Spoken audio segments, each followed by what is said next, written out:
Hello, everybody. This is Ming Chen from AMC's Comic Book Men. And this is Mike Zapsik from the same, and you're listening to Rebel Radio. This is Clifton Collins Jr., and you're listening to Rebel Radio.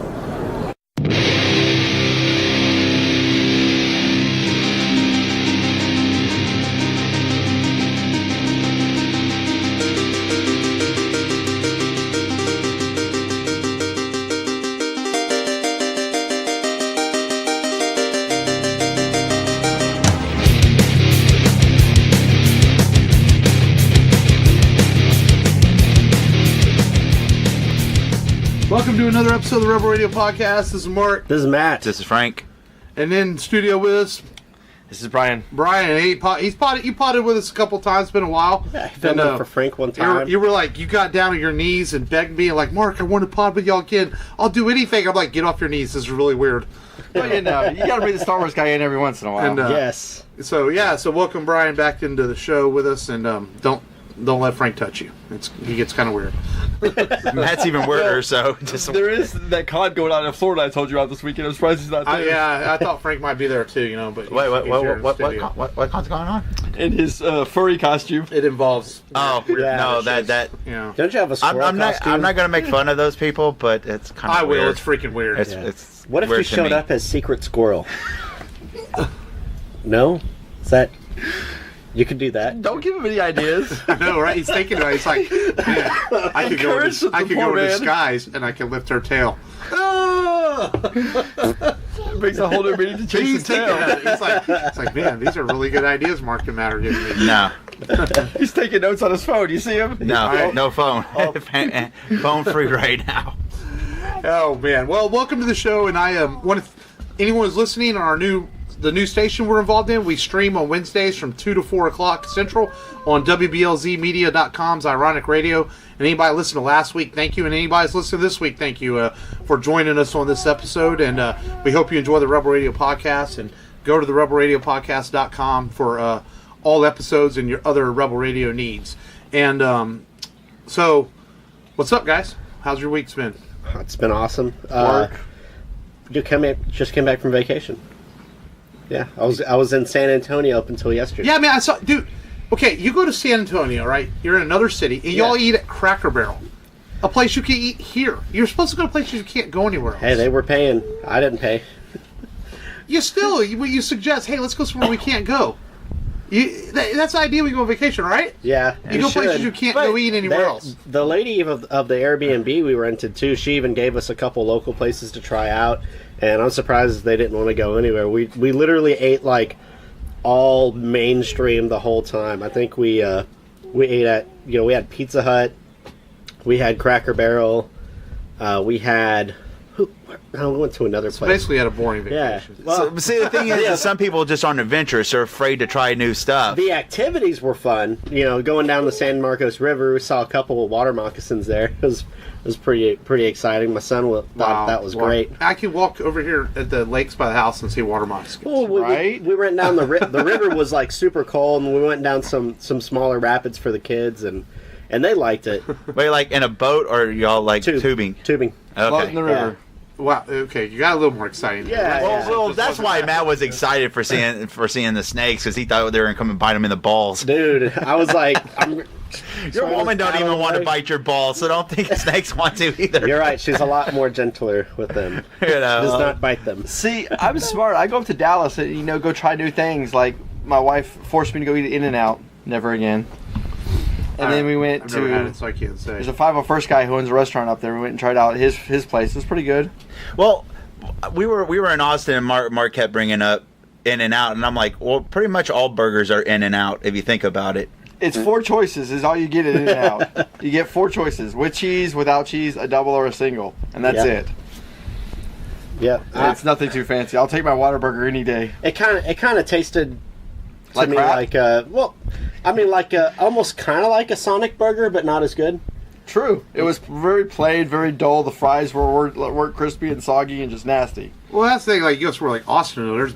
I mean, I've never had In-N-Out, so I can't say. I've heard good and bad on it, but there's people that think good and bad of Whataburger too. Yeah, But even in Austin, there's better burger places than In-N-Out. So, I'd have to agree with Mark on that. I think if I lived in Austin, I would like very rarely go to a Whataburger, even though here I love Whataburger. And also you have P. Terry's, you have Phil's, you have Dirty Martin's. So many places that just really and they're all priced about the same about as a Whataburger if you think about it, and they're better. But at 2 a.m. when you're leaving the bar, Whataburger always sounds good. Well, when you're drunk, McDonald's probably sounds good, and nah. It's either Taco Bell or Whataburger. I would have Jack in the Box. I would have Jack in the Box tacos. And now that we've made everyone hungry listening to this show. So, Brian, what you been up to, man? How you been? Just been working on, you know me, I've been working on costumes. I've got 4 approved 501st costumes now, working on number 5. Man. Must be nice to have no children and money.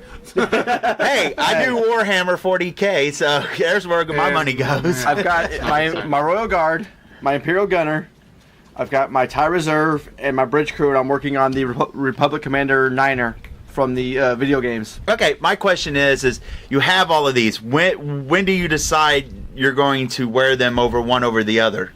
I just decide whatever the troop is. Like, if it's wintertime, I'll wear my Guard because it's hot and it's not a summer costume. If it's like a long period troop where I'm going to be in costume for a while, I'll wear something easier like my Bridge Crew or my TIE Reserve just because it's a quick, easy costume and it's something that's comfortable. Really? Because I've seen these things and none of them look cool or comfortable.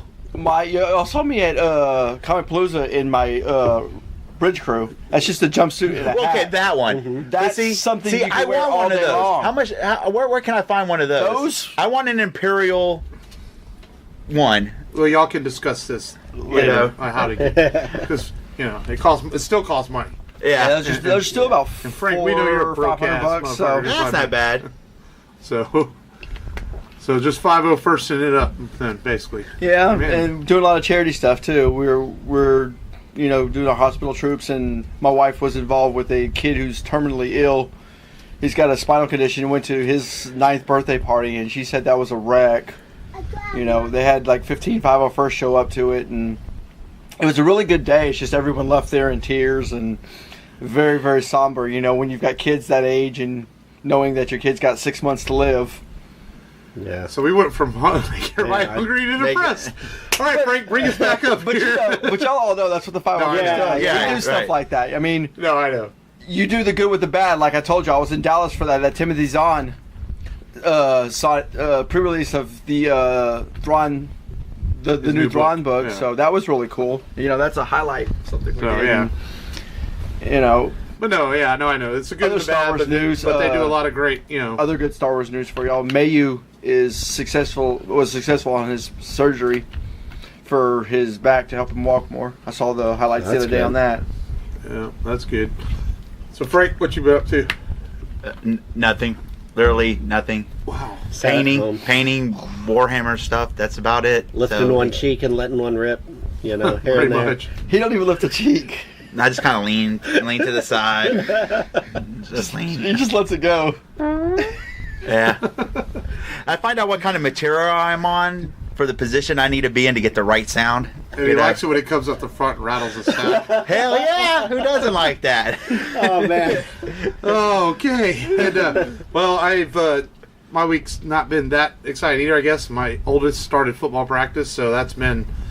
It's the grind has begun. Football practice 2 or 3 times a week, and then games will start, and then school will start, and then there'll be school and practice, but he's done good. He's toughed it out, man. There's one kid out there crying yesterday morning. Oh, it's so hot, and whining to his mom, and other kids. Michael, he don't even complain. He gets out there and he just goes. Michael just turns bright red. He might fuss a little bit when we get in the car, like, man, it was really hot, but overall he toughs it out and he goes with it and he just goes for it. And that's cool that he does. He's not if he was a little whiny little wuss, I'd probably have to whap him around. And no, I'm just kidding. Like, get out there and tough it out. I would ask him if I need to buy him that dress. I keep asking him if I need to get him. This one kid on his team, man, last year he whined a lot last year too, and it's just like, dude, did your mom need to buy you a dress? That's actually what I was thinking. That's mean of me for a 9-year-old. But I'm just like, at this point, you're 9 years old. It's like and none of it's their first year to play football, so you know what you're getting into. Man, don't whine. Just get out there and tough it out, okay? Mm-hmm. There's no crying in a football field. Maybe I'm a little macho when it comes to that, but no. If you legitimately are hurt, Okay. Yeah, that's different. But man, you don't whine because it's hot. You get out there and you tough it out. Yeah, you know? it's Texas. Yeah. Wait. I take it back. I whine when it's hot. I just go inside. I don't go and do anything that I can't go and find immediate AC Well, you're relief old, for. so you know. So I mean, Yeah. you know, you're old. You're old. I am. I think Frank whines when he's in his furry costume. Probably. It's hot. Hot in that secret squirrel. It's hot. Now mine would probably be like a wolf or something. I don't know. I ain't gonna do it no damn squirrel. So. A wolf. He whines and complains because he's getting no action. That's what it is. That's why those people probably wear that stuff. Is for the action. Yeah. Yeah. That's weird. Nobody's like unattractive in a furry costume to another speaking of furry weird, person. Okay, Mary, my wife, you know, she watches like with that weird stuff on TLC, like Strange Addiction, all that stuff. Yeah. There's this lady on there who does pony play. It's like she literally thinks she's a fucking horse. I've seen that. I've It seen was people like weird. that. I'm sorry, like that show makes me feel for the human race of how stupid some people are. There's a lady eating paint and she realizes she's gonna die. She walks in this horse store that sells stuff and she wants to buy a clip for her mouth, and the guy's like, "Who's it for?" She's like, "Well, it's for me." And he looks at her like, "Holy shit, you done lost your marbles." I'm like, cosplay, furry, I know we make fun of it, but you know, whatever. You know, it's part of it. But I'll Yeah. make fun of cosplay. well, no, we tease about it. We're Yeah, teasing about the tease. furries. No, furries are a whole nother But no, level. but no, that's not the level of someone who thinks they're a freaking So, pony. That's weird. On that note, there's a competition for puppies in Britain. Where people act like they're puppies. Yeah, with the whole puppy suits and the collars and yeah, I saw something on Facebook about it. Someone should show up in a detective costume Yeah, with everyone a wants to- dog head and a cigar. Scruff, McGruff, Chicago, Illinois, People wanna- 60652, and here's something for the kids. People want to blame political powers for the world going to shit. No, the human race is just stupid. It's like, let's be puppies. You know, and what was funny is I realized it's probably, if it wasn't for the 1% of intelligent people in this world moving us forward in progress, that we would all be cavemen still. You know, I'm probably like maybe a 3% when it comes to the intelligent population. Well, I think that's the rest kind of fall. I think that's a good lead into today's movie. And for people who are listening to Rebel Radio Podcast on WBLZ, on Ironiq Radio, a quick little note about us, and because we kind of just went into it last week. Yeah. It's funny that we're streaming on station again, because we originally started in 2006 as a streaming radio show, and then we brought it back as a podcast in 2014. So it's kind of come full circle. We're still a podcast, but yet we're streaming on station again. Just not live like it was before. And so anyway, we do a featured movie every episode, but we also give you the latest in geek news, comics, video games, whatever, Star Wars news and things like that. So that's kind of the format of the show every week, and sometimes we ramble on about furries and pony play. Yes. But let's get into today's movie that actually has a lot to say in some ways about today's society and things like that, and that is 1987's Arnold Schwarzenegger film, The Running Man. And you know, I hadn't watched this in years, and I rewatched it last night, and it's not one of Arnold's better films, No, it's not. by any means, but. And it takes a little bit to get going. But once it gets going, once it gets to the game show, it's really good from that moment on. It's just the beginning of it's really like awkward. And for people that don't know, it's a film takes place in 2017 to 2019, and he is framed for a murder of innocent people, and he is put into a confinement camp doing labor, and he escapes. And when he escapes, they capture him. They put him on this game show in which they put contestants through Basically Gladiator through a ringer, and they have to try to survive. And it turns out that no one ever really survived. They fake that these people survive. And it's the highest rated game show on television. It's reality television, and that's basically the movie in a nutshell. Yeah, fight for your freedom. If you get through everybody, then you get put on some glorious island where you have cabana women and massage chairs, stuff like that. Buku some money. Yes. The first time I remember watching this years ago, probably on home video or something, and didn't think much of it, and I hadn't seen it in years. And you know, it holds up okay. Maybe not as good as some of the older movies we've done, but there's parts of it like that are really good, and parts of it are really.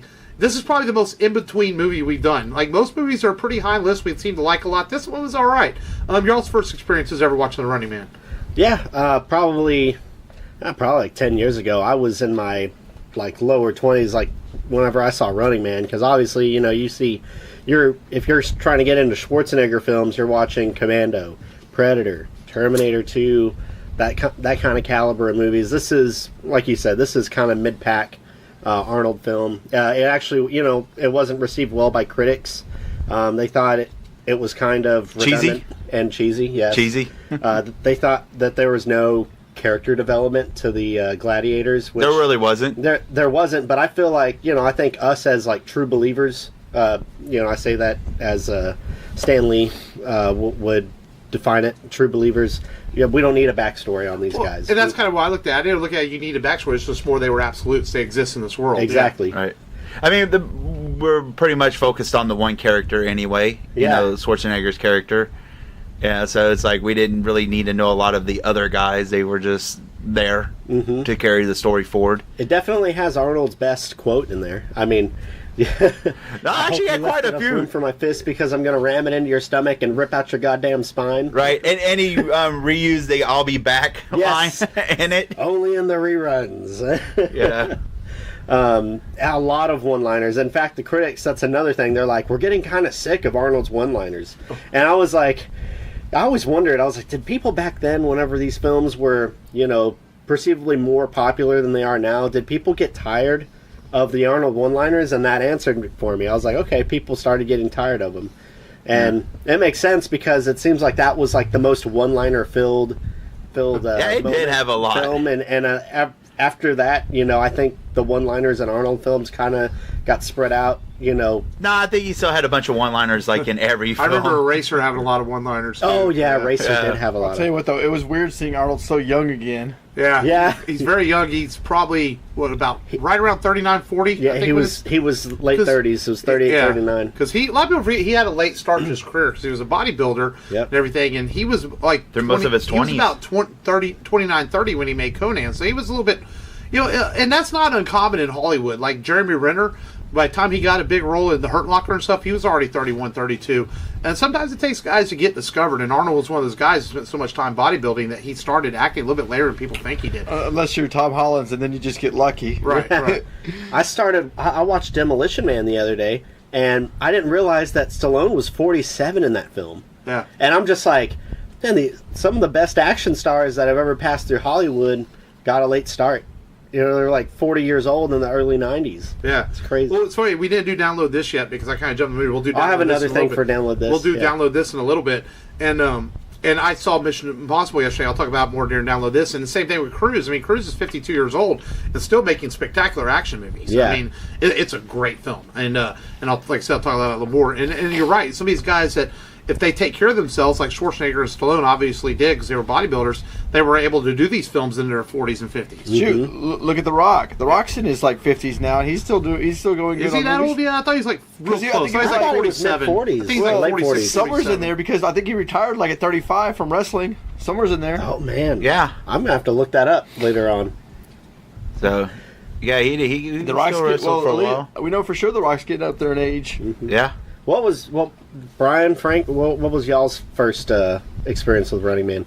Last night. Last night? Last night, really? I appreciate an honest man. I hadn't watched it before. Like, I've seen a bunch of Schwarzenegger movies, but y'all know me. I'm more Star Wars Yeah. Right? nerd, so I get around to Arnold every once in a while. But yeah, I watched it for the first time last night, and like I said, I thought it was a Gladiator movie. Yep. The Code Plain of and Gladiators. simple, like you know, I remember the early 90s, that TV show, The Gladiators. Well, this movie inspired American Gladiators. yeah, that's what it reminded me of. And The Rock is 46. Okay, 46. So we know. So. Wow. Mine was probably on cable. Cable? Yeah, back right when it first hit cable. It aired on TV a lot with Total Recall. No, but I'm talking about like Yeah. HBO or Showtime or something like that, whichever one it premiered on. Okay. I probably watched it. And I brought up the guy who does the game show is also the guy who did Family Feud. Mm-hmm. And he was Richard Dawson. Yeah, Richard Dawson was synonymous for trying to, smooch the ladies. And then in this movie, he's like trying to kiss all the ladies. I'm like, here he goes again. He hams it up fantastically. And he's actually he plays he's a one of the role bright really spots good in the movie. Yeah, he is. He really hams it up, has fun with it. He's kind of sinister Yeah, too he's in a way. half-cocked Yeah. the whole time. And like plays this nice guy that everybody loves, but is a total d-bag. And he here's Arnold Schwarzenegger, who's a huge, like, hulking presence, and he's not afraid to give it right back to him. Like, hey, Freddie, so Dawson does a good job playing it up. Yeah, part at the very end where he's got his bodyguard and he thinks that Arnold's done for. Right. It's like, I got to do some steroids or something. Yeah. That's why he won Best Supporting Actor. Who did? Richard Dawson. Oh, he did? Yeah. For what? For this movie. Oh, he won he won an Oscar for this? No, I don't know if it was an Oscar, but he did win an award. I was going to say, I don't think he won an Oscar for this. But he did win an award. It might have been just a movie like a award. sci-fi award or something. But overall though, I like the look of the film. Like it's oddly directed because they had trouble getting a director. They went through like 4 directors before they decided on Paul Glasher, I think is how you say his name, who ended up directing it. And he was a television director. And him and Arnold clashed a lot on set. Arnold felt like he didn't know how to make movies, that he felt that he was just a television director. He was trying to shoot it like a TV show. And this movie would almost feel like it had to be shot like a TV show. And that's what Glasher is. I hope I'm saying his name right. Glazer. That's what he said over the years. He said that, like, well, that was the idea. He goes, I read the script and I felt like it was supposed to be a TV show, so he tried to make it look like a TV show. Because you're on a TV show. Arnold wanted it to look bigger and better coming off of the movies he had done. He wanted it to look like a big, huge sci-fi movie. Yeah. But I think the director tried to make it a tighter, more intense feel to it by making it feel like a TV show. It was also because it was low budget. And he only had like 4 days to prepare. He literally got hired like 4 days before the film started. And they had done some principal photography already. So he kind of got brought in and was like, got thrown into making this movie. Yeah, originally it started off with the same director who did Under Siege and The Fugitive, which are both really good films. But he was like, Rob Cohen. Yeah. Well into production, he was like $8 million over budget and way behind schedule. And they brought in Glazer, and he did a really good job. In fact, Arnold congratulated him, said, "Hey, I was wrong," and he went back and said, "Hey, he was a great fit for the film." So yeah, Glazer. If the name resonates with you, it's probably because he played Starsky and Hutch, and that's where he got his start. Would I be jumping the gun to bring up the underlying story of this movie? A Stephen King novel? No. Oh. Well, it is based on a Stephen King novel. Right. Through his pseudonym, Richard Bachman. Yeah. Right, but also I think the underlying part of the story is the ability of the media and the press to manipulate the truth to make us believe what they want us to believe through perception.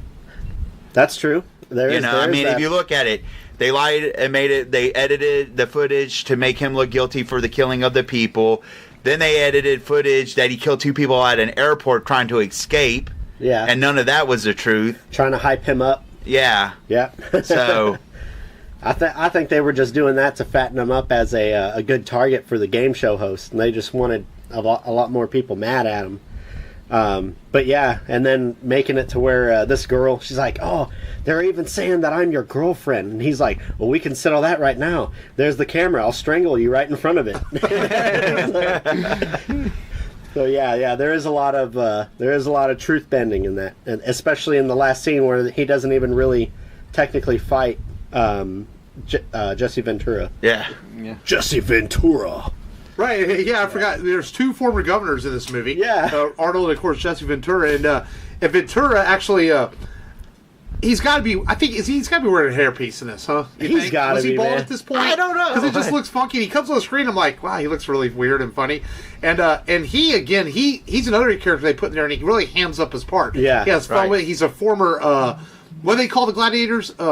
Stalkers. Yes. Yeah. He's a former stalker that was like a champion, and now he's retired and runs like a fitness program. Yeah. fitness program. Like TV show. Yeah, and or everything. Fitness. Captain Freedom. And they bring him in after Aunt Ben, which is Arnold's character, kills 2 of the stalkers.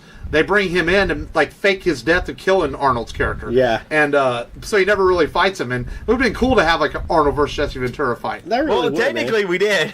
a computer-generated quote-unquote Right. fight. Then that scene where you got the girls dancing looks just so 80s, you can tell. Well, yeah. In this movie, and that's the one thing about a lot of 80s science fiction movies. Like, could it get... There's this underlying theme in some 80s sci-fi movies. You had your exceptions, like James Cameron's Aliens is not like it. But, like, they couldn't get out of that 70s psychedelic kind of feel to them. Right. Like like Escape from New York, which we did, still had a 70s feel. This movie is made in 87 and it still had like that weird psychedelic early 80s, yeah, it's late just 70s, early 80s with the tight, this whole dance sequence is bizarre. But that whole dance sequence has Paula Abdul like a sort of like a showgirls kind of thing too to it, like the Vegas showgirls kind of thing. And it's almost like you have it doesn't really do anything for the movie. It's almost like you have to be kind of high watching it because it's just kind of bizarre. And it maybe that's why people liked it so much. Maybe so. But what I was thinking when I was watching is when Arnold was coming out and everything, and then like the girls are grabbing onto him and dancing around him. I'm thinking to myself, half of these women are probably there to do their job, and the others are probably like, hey, here's a big Hollywood star. I'm going to show him what I got. Maybe he'll like call me up to his dressing room after the shoot. Yeah. And then there's this whole sequence too where like they put these drugs in him to prep him, but they never really explain why. Yeah. It's just sort of like this doctor's like, oh, he's ready to go. Yeah, they just give him a bunch of shots. Like, what did you do to him? Yeah, there's no like, explanation as to why what they did to him. They to go put that mouthpiece in him, and you're like, what the and hell? they're shocking him and all this, but like, there's no like. What was the point for it? What was it all for? It was like that scene wasn't even necessary. Yeah, it's like, okay, you programmed him for what? You're already going to force him to go into this game show. What more do you need to do? And then you got that lawyer reading off that waiver to him. Yeah. I was like, it didn't even explain what the hell the and waiver he just stabs the dude in the back. No, he's reading the waiver, but it was like, really, what's the point of the waiver? Y'all are going to try to kill him anyway. So that whole middle sequence, and that's where the movie is. The flaw in the movie is the first 30 minutes. It's like it's really weird how you're just sort of introduced to Arnold. He's like this cop. They give you a little narration at the beginning explaining the future. The economy has crashed. It's a mini crawl. Yeah, the economy has crashed. People aren't happy. But he's this police officer, and all of a sudden they're just being told to shoot these people, but he doesn't do it. It's just sort of you're thrown into this movie. And I was thinking, like, when we did Buckaroo Banzai, you're thrown into that world, but yet the world is explained to you in a lot of ways, and you understand the world. But this is just sort of like, okay, wait, what's going on exactly? It's confusing because one minute Arnold's on a helicopter, next thing you know, he's in a confinement camp. Like some radioactive, like, they're digging up like some Monty Python body kind of thing. In 2 years. I think it's another that like the extreme thing of the 1%, 99%. It's like the 1% are all behind like a protected wall, the 1%, and the wealthy, and then you have all the 99% out in the streets and like trying to fight to survive. And that's who he was ordered to shoot down because they were rioting for food and stuff. And then all of a sudden it jumps 2 years later, and like you say, he's in this camp, and he escapes, and even the whole escape sequence is kind of just a little bizarre because, like, if they're using felons for the show anyway, couldn't they have just gotten him?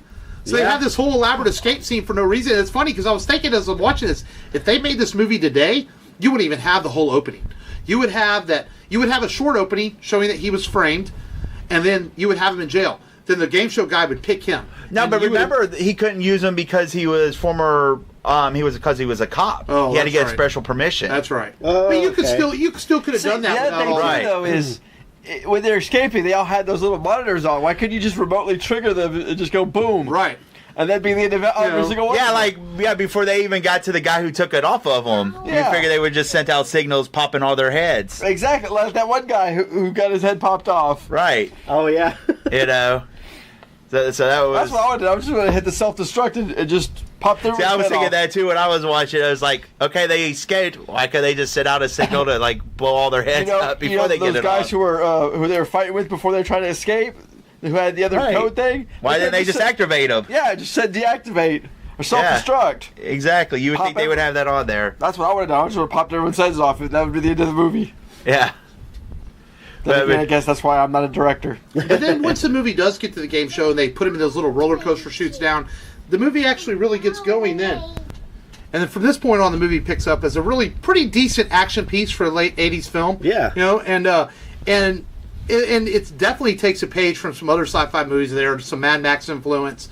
Did Total Recall come out before this, or was it the same year, wasn't it? Or no, Total Recall's the next year. The next year. You know, and so definitely some influence from kind of a 70s and 80s sci-fi film with the elaborate stalker characters, one with a fireball, a bladed hockey stick, a guy with electric lights, and he was electricity, and he was a real opera singer. Dynamo, yeah, and he actually because he was big overweight, he died like a year later actually making this movie. 32 years old, and then heart attack. And then Fireball, of course, was and so these really kind of elaborate, bizarre characters, but at the same time, kind of cool in some ways. Yeah, it's kind of cool how Fireball goes out though. Yeah. With the flare. Yeah. And then whenever Does he give a one-liner with a flare too? Yeah, he does. Yeah, there's some one-liner he says. Whenever Dawson sends Jim Brown in, he says, "There goes our leading rusher." Right. And It's a throwback to he was the NFL's leading rusher at the time. I think it was something like when Fireball goes, it goes like, check these lights out or see these lights or something. Yeah, a lot of like you said, a lot of one-liners in this movie, and then and of course he kills Fireball, who people thought that he had been killed before because I guess they always fake the winners, and that was a part too. It was kind of weird. I guess television watchers just assumed it was a new Fireball every time. Yeah, even though they had always faked that. People had.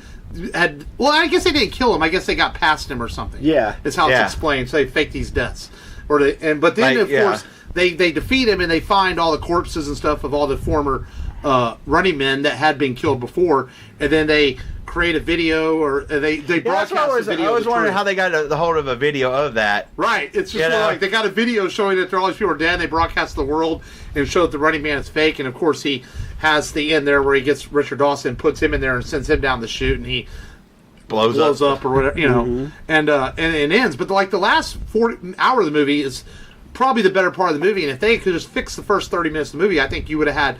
And on IMDb, this gets a 6.7. I think that's a little high for it, but I think if you had fixed the first 30 minutes of the movie, maybe you would have been a 7 or a 7.5 movie. Because that's a D. That's a D rating. So passable, barely passing as a good movie. So you gotta look at it. Did you enjoy it? Did you have fun watching it? It's entertaining. Yeah. I mean, it's not something I'd watch all the time. Right, but you still was entertained watching it. And people also forget in '87, Arnold was becoming enormously popular. He hadn't had Terminator 2 yet. He did Terminator and Conan and Commando, and he was starting to become this big star. And so Hollywood was really pushing him at this point. Was Terminator 1 his biggest hit at this point? I think so. Yeah. I mean, you're our Arnold expert, Matt. I mean, Total Recall I knew was a huge hit, but it didn't come out until the next year. Yeah, it had to have been Terminator because you had Predator. Well, Predator came out the same year as this. Yeah. And Predator was a big hit, so maybe, You could argue either one of those, so... It definitely wasn't Hercules in New York. No. So, even though I watched that movie the other day and sat through all of it. Yes, I did. I was like, Jackie's like, why are you watching this film? It's horrible. I was like, I want to see him fight the fake bear. But when I start, Mary's the same way with old movies. When I started The Running Man last night, she didn't make it 2 minutes. She's like, this is dumb already. But she does. But any other things that people need to know about The Running Man that we can think of? Well, other than went through a lot of directors. The composer, I forget his name, but it was the same composer that did Beverly Hills Cop and Top Gun. And this is actually... Wait, this really? Movie, yeah. I didn't get no Beverly Hills music out of this one. I didn't get it done. Yeah. Dun, dun, dun, dun, dun, dun, dun, dun, dun. And he also did the Kevin Smith movie with Bruce Willis, Cop Out. I think it's Cop Out. He did the composing for that film. He's a good composer. See, and I'm glad that they went with an electronic score versus an orchestra. Did you say through the credits? Through the credits? Yeah. Did you watch it all the way through the credits? No. I like towards the very end of the credits, they do like a commercial for the Running Man and like all these different companies that sponsor it and stuff. Oh, really? I didn't even know that. Yeah, it's kind of funny. That's it's funny. Like it's like a sponsorship thing. Well, and Arnold, whenever he ran for governor, this was actually the name of the vehicle that he would ride around in, the Running Man, who was running for governor, and so he reused it. Then I remember that. The people that were considered for this film. Christopher Reeve spent two weeks on set. Really? And Christopher Reeve was going to be the Running Man, but Dolph Lundgren was considered too. Dolph Lundgren and Patrick Swayze. But wait, Christopher Reeve? Christopher Reeve, yeah, he spent 2 weeks on set, and this was. I think that if Christopher Reeve did this film, this could have been a turnaround for Christopher Reeve, and he wouldn't have that Superman curse. Yeah, Reeve had a hard time in the 80s getting out of being typecast Superman. He never got. But when they had to call that the Rolling Man, the Rolling Man, that is not funny. That's not funny. And he wasn't. At this point, he was. I know. Yeah. Wow, that was bad. He dropped out of the movie because he was offered so much money for Superman 4 that he had to take Superman 4. Cannon Films threw loads of money at him for that awful turd piece of a movie, Superman 4. Hey, at least he got paid for it. Yeah. You know. But I think this... Did he buy that horse with it? Frank.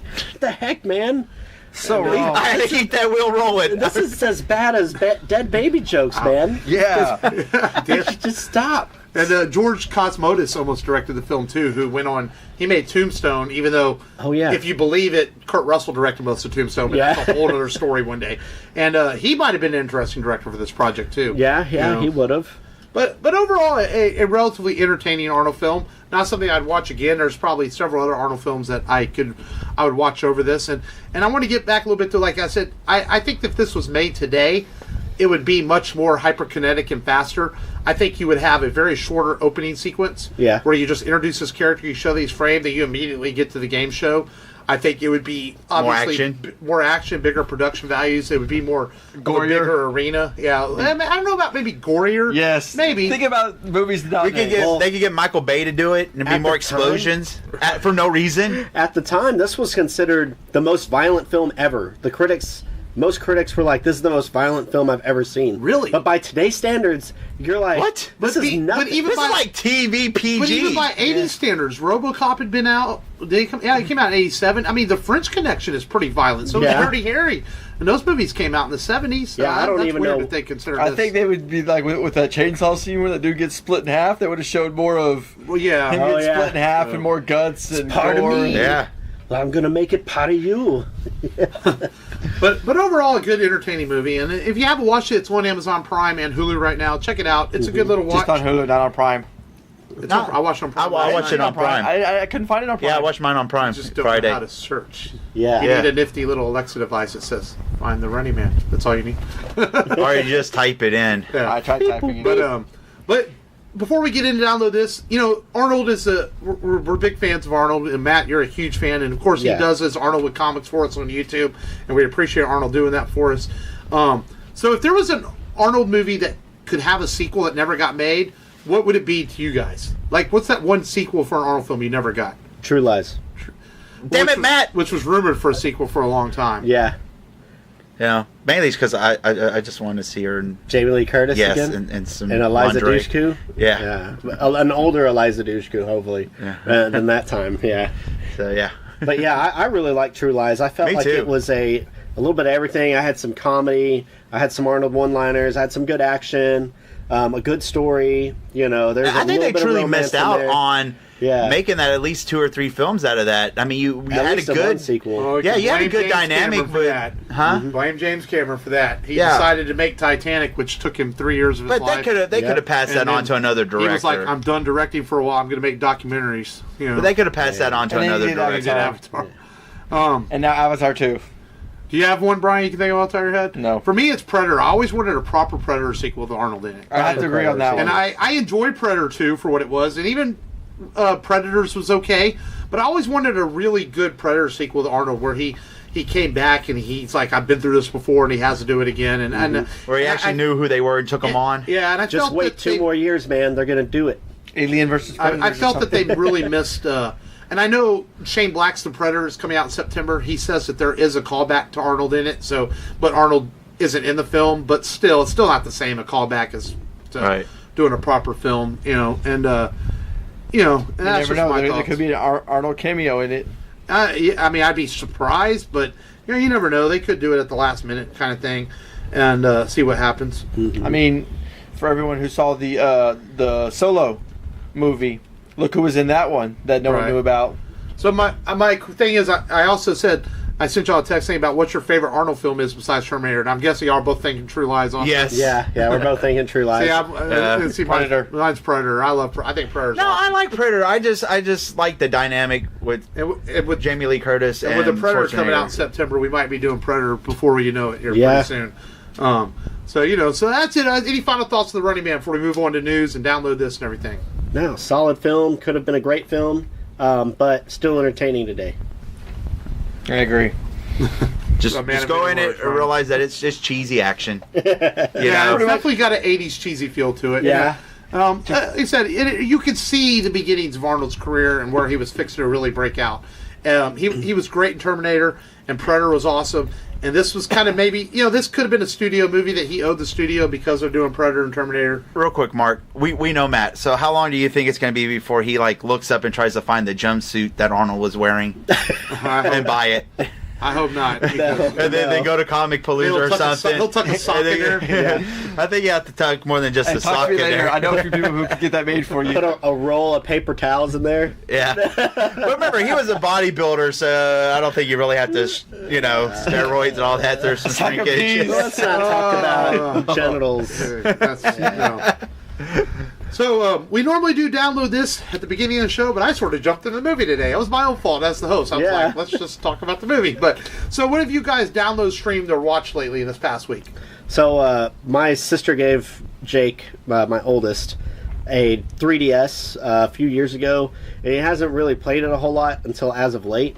Whenever I started giving him games for Christmas, like Goosebumps and Thor, and I realized she had Zelda Ocarina of Time on there. Holy crap. The N64 version. Damn. Which was one of my favorite games on N64. Be like, boy, this is mine for a while. And I played it this whole weekend, and now I'm grown-up Link, and I'm in the Forest Temple. I beat Phantom Ganondorf, and now I got to go to another temple and start kicking ass. But I've had so much fun playing it. Jackie's been pissed because I've been ignoring the shit out of her. And she's like, I want you to play with my hair. And I'm like, what? I'm busy right now. Well, what? Fighting Phantom Ganondorf. She's like, are you serious? And I was like, dude, look at this guy. Check it out. Check it out. I was like, you have to repel his blasts back at him with your spin attack. And she's like, you're serious right now. This is what you're doing instead of giving me attention. I'm like, yes, this is what I'm doing. Wait. Let's go back to this hair thing. What do you get out of playing with her hair? Well, I think the idea is it leads into something else. Yeah. Okay, that's when you put the game down, She gave Matt. it to me yesterday. I'm okay for a few days. In your case, probably a few months. That's Frank's case. He gets it once a year and he's okay. Boy, I get more in a week than these two get in a year. So But your furries doesn't count, Frank. Doesn't count. Nah, I ain't worried about the furries. So just play Nintendo DS. Yeah, just playing Nintendo DS. Brian, you watched, download, streamed, or anything this week? Grand Theft Auto 5. Yes. Every time That's I what turn on I'm my playing. PS4, that's what Brian's playing. GTA 5. I've actually been playing the online stuff with GTA 5, and it's a lot of fun because you start off with nothing, then you build a criminal empire. You got I've got my coke farm and my weed house, and Of course, I can't say much. All I play is baseball on my PS4 lately. Nice. But yeah, I'm sitting there I've got my big club where I'm laundering all my counterfeit money, and it's really fun. So yeah, Grand Theft Auto 5. That's what awesome. I'm playing.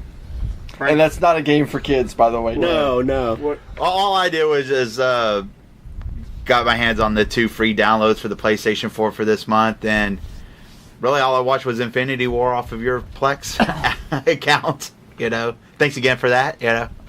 I came home Wednesday because I worked. It was my birthday, and I watched Transformers the movie. Oh wait, how old are you? It doesn't matter. Okay, Old as we dirt. went over this last week. I know, that's why I'm bringing it up. You know what? He's 18 with 23 years of experience. That's how old he is. That's right. I'm just doing what most 18-year-olds do. With watched, lots of experience, exactly. I watched Transformers the animated movie this week. Why do you think one arm's bigger than the other? Speaking of Christopher Reeve, I watched Superman 2, the Donner cut. Yes. I rewatched that the other day. It felt like there was something else I watched, but that's basically what I watched this week. Zod. Yeah, Superman 2 is still so solid. I love it. It's probably as good as Superman 1 is. Superman 2 is probably better. Whenever he goes back into that diner and he beats the shit out of that guy, fuck yeah. And even the Richard Lester cut, as much as people make fun of where he pulls off the thing off the suit, it's kind of silly. Yeah. Even the Lester cut is really good. And the Donner cut, that scene's not in the Donner cut. It takes out some of that. The Donner cut's a little tighter. It's about 15 minutes shorter. So it tightens up the movie. But the whole scene at the end in downtown Metropolis is fantastic. It's as good as some of the scenes in today's superhero films. Yeah. And then yesterday I went and saw Mission Impossible Fallout, which is excellent. That series keeps No spoiler alerts. getting better. This is probably the best one they've done. I mean, it is, and it starts from the beginning and it doesn't let up. It is solid action. There is some Tom Cruise running. Yes. He likes to run. He likes to man, do lots of running. I tell you, the Cruise, man, continues to just have this. People like to make fun of him, but he's had a remarkable career. He really cares about the movies he made. I was looking. I didn't realize how much he is involved as a producer. He's not just a name. He handpicked Henry Cavill for the role. He handpicked the girl that plays the broker in the movie. and he's hands-on. He goes and finds these people. Like, he was going to make The Man from U.N.C.L.E. a few years ago, but he had to back out because of his commitment to Rogue Nation. And so when he knew Henry Cavill took the role, he wanted to work with him. So Cruise, people can say what they want about him and his Scientology, whatever, but he really cares about making great films for people, and he really is a people's actor in a lot of ways. And Mission Impossible Fallout was excellent. Highly recommended to go see it. I'm not a big fan of Rotten Tomatoes, but when you see the commercials that say 97%, it's earned its 97%. It is really good. Legit. Probably, honestly, I know Infinity War gets a lot of love this summer. This is probably right up there. It's the top 2 movies I've seen this summer. Wow. I mean, it's really good. All right, well, let's get into some news briefs before we preview next week's movie and get out of here today. Star Trek 4 is running into some problems, man. Oh, Chris Pine and Chris Hemsworth both backed out because of money negotiation problems. Is this the death of the Kelvin Star Trek universe, as they call it? Or is Paramount going to have to reboot again? Or maybe they just need to back out and get cooler heads, and maybe they'll come together. I hope they're able to bring them both in and maybe resolve what's going on between them, because Chris Pine, man, it just wouldn't be the same without Chris. Yeah, I really have enjoyed the new cast so far. I mean, Star Trek Beyond wasn't as good as the other two, but it was still entertaining. And I just don't. But that's the thing. I don't want them to go out on Star Trek Beyond. I'd like to see a really good finale if it's going to be this group's last group of movies, because I love Carl Urban as Bones. Our girl Gamora. God, I can't think of her name. Zoe Saldana as Uhura. I mean, just a really good cast they put together. And when you first watched Abrams' first Star Trek, you weren't sure because you were grown up with these other characters, but you've really come to accept them, and they're really good in the role. Zachary Quinto is great as Spock. So I hope that they're able to work this out. Mm-hmm. I have a question. Do you think Star Trek could be a little bit more successful than Star Wars in one-offs? I mean, they're kind of like one for one. Do you think they would do better? No, because I think Star Wars is, as we've talked many times on the show before, it's its own entity. It's up here, and then there's everything else. And Star Trek has had numerous chances with some really great films to become that big. But Star Trek is still, unfortunately, your granddad's sci-fi. Yeah. And it just doesn't have that cross-generation appeal that Star Wars does. But I think that's why it would be good if they just did like side stories for it, because it doesn't have that same expectation as Star Wars. I think that's what they have the television stuff for. But Star Trek, though, the idea, though, is it works as a crew. I mean, I don't think you want a solo movie. No one wants to watch a movie about Spock. The whole idea. No. I mean, like a whole different, not an Enterprise per se, but a different starship. They tried that and it failed miserably. With what? So please do tell us. Didn't they do like Voyagers and all those different they've done run-offs? different. But I'm talking about like a movie. Yeah. I'm talking about a one-set movie. Actually, Voyager was very successful. It sucked. I think Star Trek, though, people want to go see, and the Generations movies weren't highly successful. People like the original cast, and Abrams reboots have been very successful so far. I think Star Trek Into Darkness, was the highest grossing Trek movie so far. So there has been that amount of success, and I think that they're on the right path. I just think they need to continue with this cast, and hopefully we get one more made from these guys. So we'll see what they do. If I can read my own... Oh, yeah. I can't read my own handwriting. Ruby Rose is cast as CW's Batwoman. Yeah. And, it's crazy because they've gotten a lot of really good press for this, actually casting a lesbian actress as a lesbian character. Bravo to CW for doing that, because there's been a lot of stuff in the news lately about them, whitewashing actors or whatever, or casting... Scarlett Johansson backed out of a movie because she was going to play a transgender. In the transgender community, it's like, why can't you cast a transgender? So Scarlett just backed out. So bravo to CW for doing this and having the gonads to do it, because Ruby Rose was fantastic in John Wick 2. I think she can be really good. I think she can be a good Batwoman. She's already had to shut down her Twitter. Yeah, she had to shut down Twitter because people are assholes. It's just like, God damn it, man. If you don't have something nice to say to people, just don't say it. Where do I know that name from? She was in Orange is the New Black. Yeah. That's and she's a really good young actress. She really is. Okay, good. so Batwoman is a lesbian in the comic books. Right. So why do you care if a lesbian plays the role? Well, no, I know, and that's the thing. So why don't watch it? If you don't like lesbians, then don't watch it. But don't be an asshole to her. It's because people get behind the internet and they think they're tough. Yeah. Everyone thinks that the internet's real too. Right, and that you can say whatever you want, and you can't. People, you can't say whatever you want. Look at Jay and Silent Bob. We just went through this with James Gunn with Marie Tran, the girl who plays Rose in The Last Jedi, and it's just, come on, people, man, grow up. Stop harassing people on the internet. And it's unfortunate that young actors and actresses who try to be a part of the internet and through Twitter and stuff to interact with their fans to make it themselves more human and be a part of their community can't, because of a small community of people that are just jerks. And it's unfortunate. But you know what? I'm going to watch the shit out of this. I think Ruby Rose's Batwoman's a great idea, and I love the Batman universe, even though Batman's not going to be in it. I'm in on this show. The CW's done some good stuff. I've enjoyed The Flash. Parts of Arrow are good. So, hey, Ruby Rose, go for it, man. I hope you bring us a great Batwoman. No, don't get me wrong. I won't watch it because I've pretty much cut myself down to The Flash. I just quit watching a lot of these shows. Well, I really like her action sequences in John Wick 2. And seeing as Batwoman does use firearms, I'm excited to see what she does. Yeah, I'm starting to limit. Orange is the new black. We're going to stay in DC for a minute. They're making this Birds of Prey movie with Harley Quinn and other characters, and I don't know. We'll see. I mean, Harley Quinn's arguably a very popular character, and Margot Robbie was great in Suicide Squad. Mm-hmm. So, I guess Black Mask is going to be the bad guy. And, that's kind of cool. I always wanted him to make a Batman movie with Black Mask, or at least I always thought that Black Mask could have worked well in The Dark Knight Rises as like a lieutenant of Bane's or something. Yeah. So, and I know that Nolan had talked about it at one point about possibly doing, something like that. So, we'll see. I think this could be a really cool... Brian showed me some of his phone, made me lose my train of thought there for a minute. I think it could be a cool villain, something we haven't seen in the Batman universe before. Yeah, and if see a Black Mask on screen. If we're getting Black Mask, then does that mean we get the Red Hood? It's possible. I think a lot of people they want the Red Hood. I mean, they saw that Robin costume all written over. They think that Joker hit him with the crowbar multiple times, right? And maybe he ended up in the Lazarus Pit. So that would have been cool. And the last bit of news we have is the Star Wars TV show. Jon Favreau announced that the budget is $100 million for 10 episodes. That sounds like a lot, but that's $10 million an episode. Which one? And it's a Star Wars. The live-action TV show. It's coming to the Disney streaming service. Well, actually, I just saw something on that right now that Disney doesn't have the rights to Star Wars for their streaming service. Came out yesterday. No. That's for the movies. No, it says Disney's streaming service to launch late 2019, likely without Star Wars rights. In general, for the original movies. No, I know. I read that story too. This is their TV show they're doing. Disney's making, and Jon Favreau's doing. And $10 million seems like a lot, but it's not, because Clone Wars, the animated series, costs like $3 million. The Flash with the CW costs about $4 million an episode.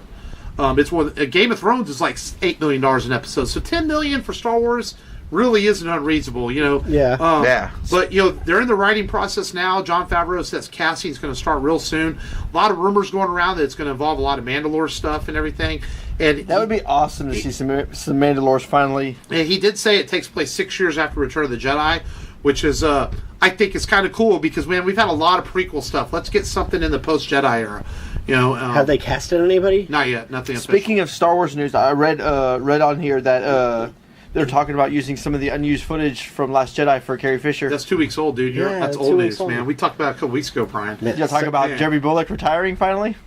No, Robert Redford retired this week. Nobody even really noticed it. That's true. Actors retire all the time.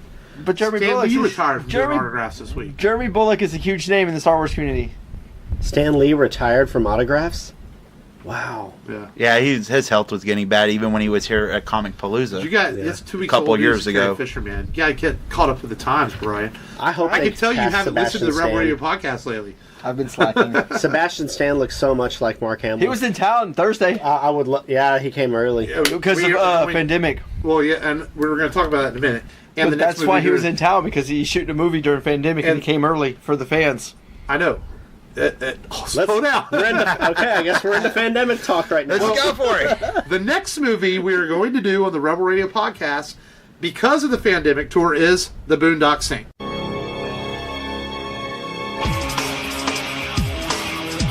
On the streets of Boston. This was no gangland assassination. It was way too sloppy. Something went wrong here. An FBI agent is on a case. All the lowlifes in the quiet city of Boston start dropping dead, and you think it's unrelated. They're all bad guys. Now they're all dead bad guys. The victims are the mob. What we have here, gentlemen, is the beginning of the First International Mob War. And the hitmen think they're on a mission from God. Anybody you think is evil, don't you think that's a little weird, a little psycho? Sort of like 7-Eleven. We're not always doing business, but we're always open. That is nicely put. There was 2 shooters. Fan-freaking-tastic. This guy's very sharp. He hasn't figured us out yet, he will. All we know is what we found out from the neighbors. And the general consensus is they're angels. Hey, man. In a place where the violent have the power. Destroy all that which is evil, so that which is good may flourish. One lawman doesn't know whether to catch the killers. I believe what they do is necessary. Or join them. All the things I wish I could do, these guys are doing. With every breath, we shall hunt them down. Each day, we will spill their blood. There was a firefight!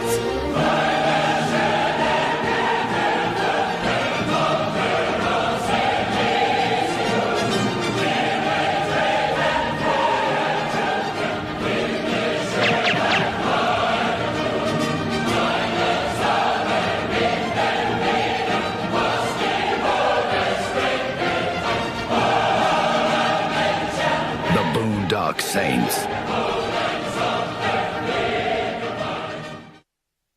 So the Boondock Saints, man, it's a really cool indie film. Something that I wanted to do maybe down the line, but we're going to bring it in early. And the reason why is because the Rebel Radio podcast is covering the Fandemic Tour, as Brian a couple minutes ago just decided to go ahead and jump ahead. There we go. And Sebastian Stan, who played the Winter Soldier, was in town this week here in Houston doing a signing because he may still be at the Fandemic Tour, but he wasn't sure. So as a gesture of good faith, he flew into town for one day, signed everyone that bought autographs already. And did pictures and all that. Pictures, which was really cool of him to do. Because so many actors just cancel and they say, fuck it, I'm not coming. Mm-hmm. Right. But that was really nice that he did that. And he still may show up that weekend, he said. He just doesn't know yet because of his filming schedule. And so that was really cool. So the Fandemic Tour, the Boondock Saints are going to be there. Norman Reedus, Sean Patrick Flannery, and David Della Rocca are all going to be there. So we decided, let's go ahead and do this movie, and we'll talk about the Fandemic Tour next week and who's going to be at it. Ron Jeremy in that movie? Ron Jeremy's in the Boondock Saints. And, yes. And Boondock Saints is a really cool flick, which it's probably no stranger to anybody who listens to this show. They probably all heard it. Y'all's quick thoughts on the Boondock Saints, little preview. It was William Dafoe. I really like William one of Dafoe the best roles he's ever played. Yeah. I was shielded from seeing this movie because I grew up during Columbine. I knew William Dafoe as the Green Goblin. And then when I saw this movie, I'm like, wow, this really shows what William Dafoe can do. I'm excited to talk about this movie next week. It's a classic. If you haven't seen it, you have to see it. Unfortunately, the sequel wasn't a classic. But, No, right. The sequel we don't talk about, but this movie alone is one of first those time I movies- watched this. We could talk about it. It was with Mark, and one of the open sequences had me hooked on this movie. When we started watching, he was like, "Frank, you gotta watch this movie," And so I watched it, and I was like, "Yep, one of my favorite, like, I guess an indie style type film or whatever." It found its way through home video and the internet. Yeah. It kind of one of my favorite characters is the bartender with the stuttering problem. Yes. And his joke. Well, let's not talk too much about it because it's on top of this one. But a good, fun action movie. A good cult status movie. So it'll be fun next week talking about the Boondock Saints and Fandemic Tour. We'll preview that. Comic-Con is coming to Houston September 16th, 17th, and 18th. And we will have some coverage from there. We don't know how we're going to work it out. We're not doing any kind of live podcasting from it. We're just going to be covering the event for the Fandemic Tour. And other than that, I don't have any other announcements other than that we're working on getting some guests on the show. That's all I can say. I have one booked actually already, but not announcing it yet. And we're going to be having some people on the show as we move forward on the Rebel Radio past episode 100. We told you we want to bring you more and bigger and better, and we're working on that. Please go to rebelradiopodcast.com. Check out the website for all your episodes. Hit the store, buy a t-shirt. That'd be cool. We'd appreciate it. We make a little money off of it to support the show. You can donate there on PayPal. And also make sure you go to our mblzmedia.com, where we are on Ironiq Radio on Wednesdays from 2 to 4 p.m. Central, 3 to 5 Eastern, where you can hear a new episode the first hour and a classic episode the second hour.